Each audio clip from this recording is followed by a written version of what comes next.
So in 4-5, we're talking about isosceles and equilateral triangles.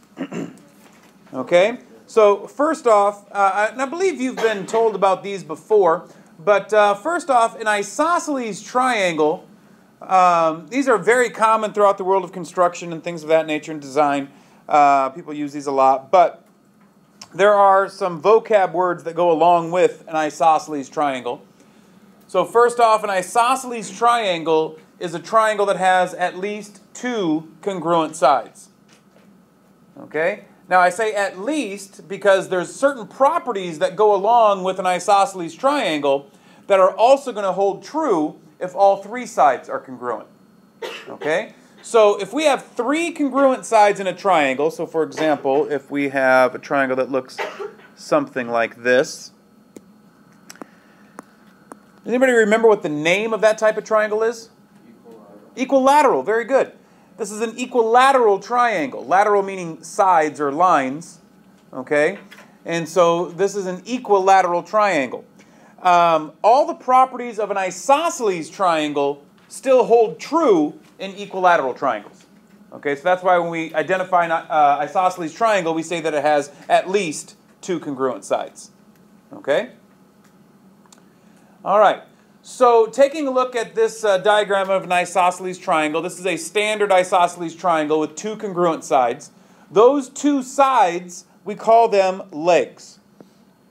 All right, the two congruent sides of an isosceles triangle are called legs. The third side is then called the base. So every isosceles triangle has two legs and a base. Okay? Then, talking about the angles, the angle that is between the two legs, it's formed by the two legs, we call that the vertex angle. Okay?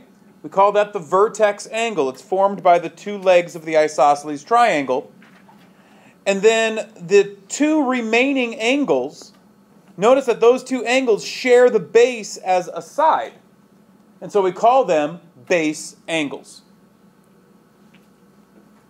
One thing that I want you to be careful of, be very careful of how you refer to base angles or the base side of an isosceles triangle, because the base is not always the side that is on the bottom. If I have those two sides of my triangle being congruent, that then means that this side is the base, even though it's not on the bottom. Don't think the bottom is the base. Okay? The bottom is just, or the base is just the third side of the triangle. We have two congruent sides, we call those legs, and then the third side is called the base. That would then mean that this angle here and that angle there are then the base angles, because those are the angles that share that base as a side. All right? Clear as mud? Okay, very good. So, along with the vocab here, there are some properties of isosceles triangles you need to know. So they call this the isosceles triangle theorem.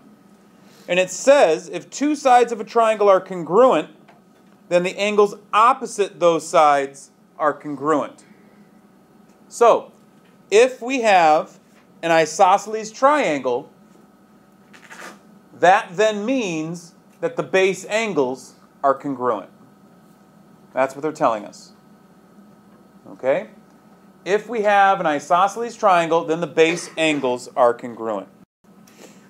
All right, so if we move on and look at the converse of the isosceles triangle theorem, that tells us that if two angles of a triangle are congruent, then the sides opposite those angles have to be congruent. So yes, if we have congruent base angles, that means the sides that are opposite those two angles also have to be congruent. Okay, so that is the first property of isosceles triangle. I call this one property because they really go hand in hand. Right? They really go hand in hand. If the sides are congruent, the base angles are congruent. And if the base angles are congruent, then the two sides are congruent. Okay? That is your key property of isosceles triangles. But we can go a step farther there. We can go a step farther. And if we look here, we have a definition of what's called a corollary. Okay? A corollary is it's basically a theorem that's easy to prove using another theorem. Okay? A corollary is a theorem that is easy to prove given another theorem.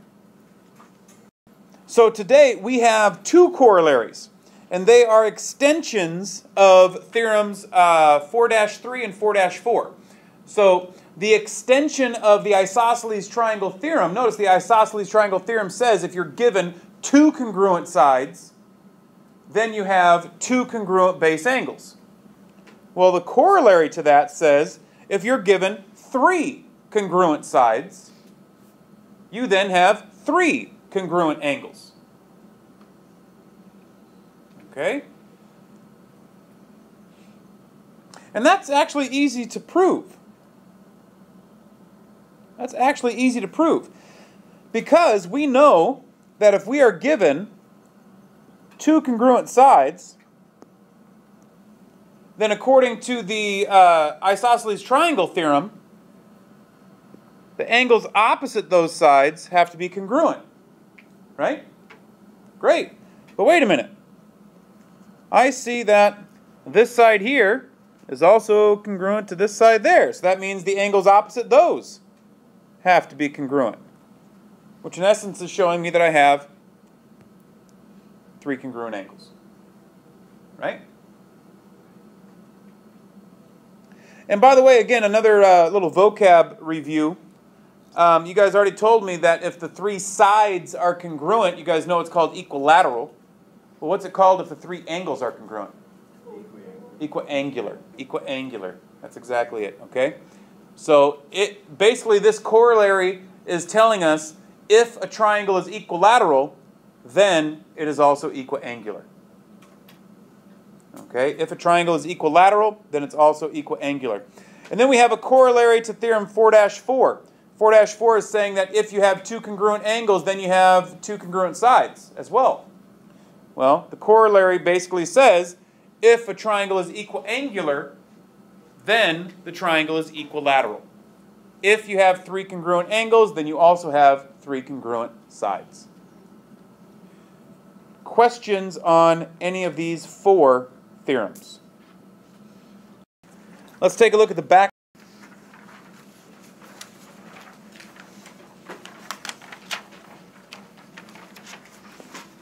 In example A, they want us to find the measure of angle A. Well, actually, I'm going to change that. Let's find the measure of both missing angles. Okay? So taking a look at that triangle, notice that we have two congruent sides.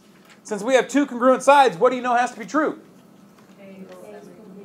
Angle A has to be congruent to angle C. Yeah, remember that it's always the angles opposite the congruent sides are the ones that have to be congruent. So that means we know that the measure of angle A has to equal 70 degrees. Well, then how the heck are we going to find the measure of angle B? Right. I'm basically going to say that I have 180 degrees, but I've got to subtract out the two angles I know, right? So I'm going to subtract out 70 and subtract out the other 70. So I'm subtracting out the measure of angle A, subtract out the measure of angle C. I get 40 degrees. Very good. Very good. Yeah, that's all we're doing here. That's all we're doing here. Let's go to example B. In example B, again, I want to find the measure of angle A and the measure of angle B. Well, this one's actually easier than the previous one because we don't have to use any theorems at all. This one's already marked for us. What's the measure of angle A? Yeah, just because it's marked that way, right? But then to find the measure of angle B, we have to do the same thing. We know that the triangle adds up to 180 degrees, and we've got to subtract out the two angles we already know. 74 degrees. Very good. Very, very good. All right.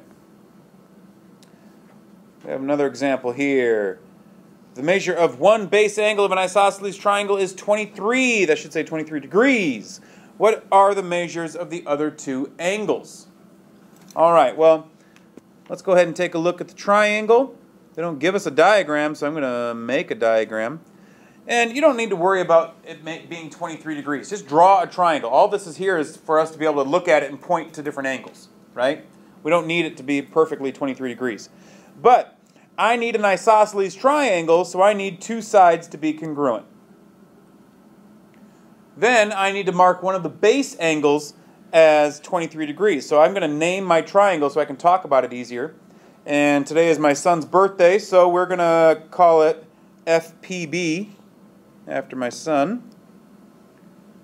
Okay, so looking at that triangle, which two angles are the base angles? F and P. Angles F and P. So that means one of them has to be 23 degrees. But wait a minute, if one of them is 23 degrees, what's the measure of the other one? 23 degrees. Okay, and now we got to find the third angle, angle B. So I know that angle F, the measure of angle F is 23 degrees. I know the measure of angle P is 23 degrees.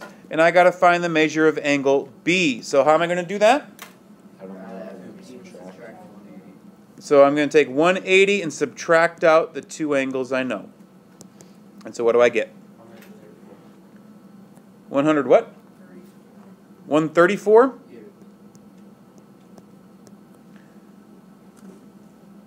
Questions?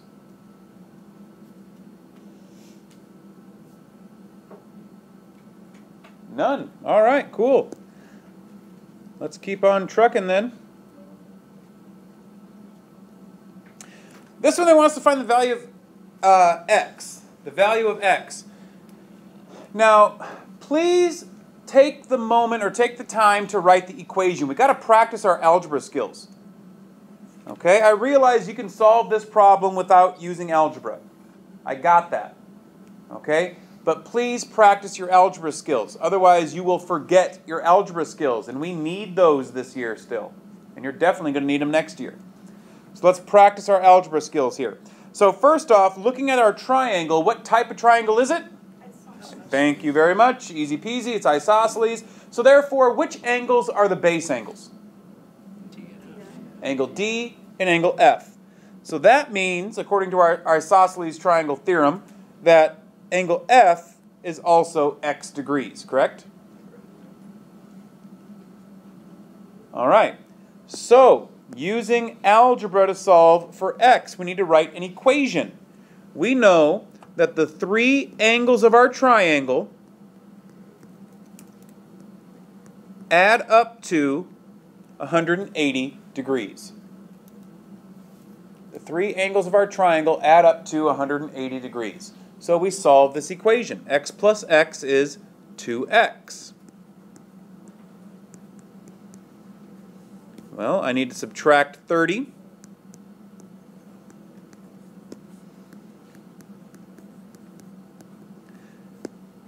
Oops. And now I need to divide by 2. So x equals 75. Now please remember you're solving for the value of a variable. You're not solving for an angle measure, so don't put degrees on it. X just equals 75. Please practice algebra. Practice your algebra. All right, let's take a look at example B. In example B, and I'm going to add something to this one because there's problems like this on your homework today. I'm going to say, just for the sake of argument, that this is 10 and this is y. Okay, so let's start this problem. Let's start this problem by solving for x. Okay, well, we're going to solve for x in actually the similar way that we did in example A. We want to use algebra. Okay, and looking at this, we are not given enough information to just use triangle LON. Right? Because I know that this angle is x, but I don't know anything about angle LON, so therefore I can't solve for x. And if I look at this triangle, I again have not enough information. I know the angle M is going to equal what? What's angle M going to equal? 42 degrees, because the big triangle LNM is isosceles. So therefore the base angles are congruent. So I know that's 42, but again, I don't know this angle over here, so I can't solve for x. So what I need to do is then use the big triangle. Don't use the small triangles, use the big triangle. And so looking at the big triangle, I'm going to say that this angle plus this angle plus this angle add up to 180 degrees. Well, what is the measure of angle N? 2x.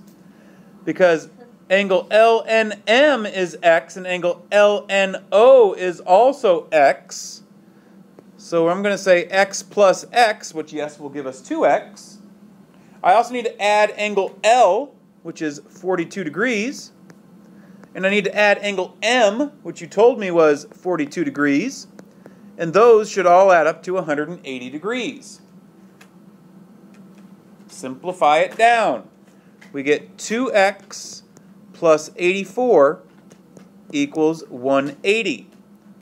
So we subtract 84 from both sides. 2x equals 96 and divide by 2.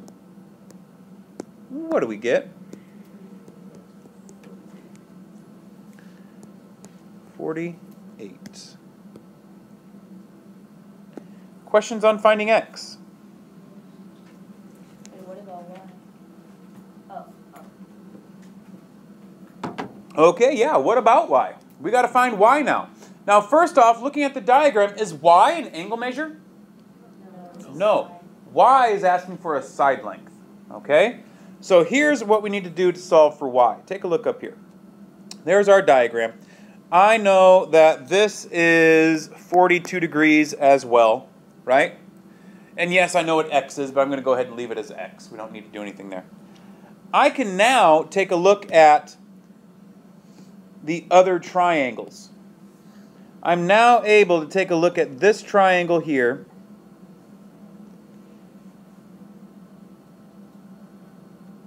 And its partner over here. What can you tell me about those two triangles? Is there anything you can tell me about those two triangles? They are congruent. Why are they congruent? You could say side angle side because you know this is a shared side, right? And so you could say side angle side in both triangles. Absolutely you could. You could also use... No, can't use side, side, side. We don't know anything about y yet. Angle, side, angle. We have angle, side, angle we could also use. Okay? You could, if you wanted to, say angle, angle, side. There's lots of reasons why these two triangles are congruent.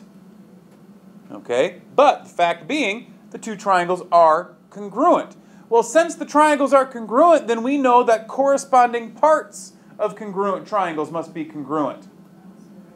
So that means that line segment LO must be congruent to line segment MO because those are corresponding parts. What does that tell you about y? Y must equal 10.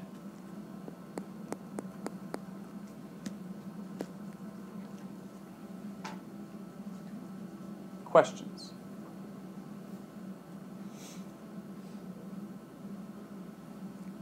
None. All right. Let's take a look at our last example then.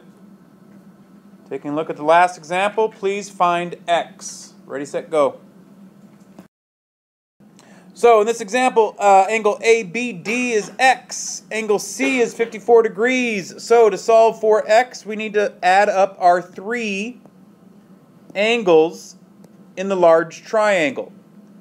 So we know that 54 plus x, those two angles together give us angle B.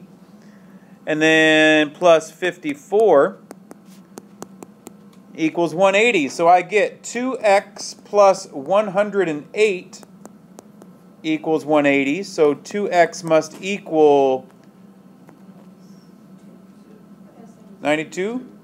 No, what am I thinking? That is way wrong, Mr. Bobier. Way wrong. 72 is much more correct.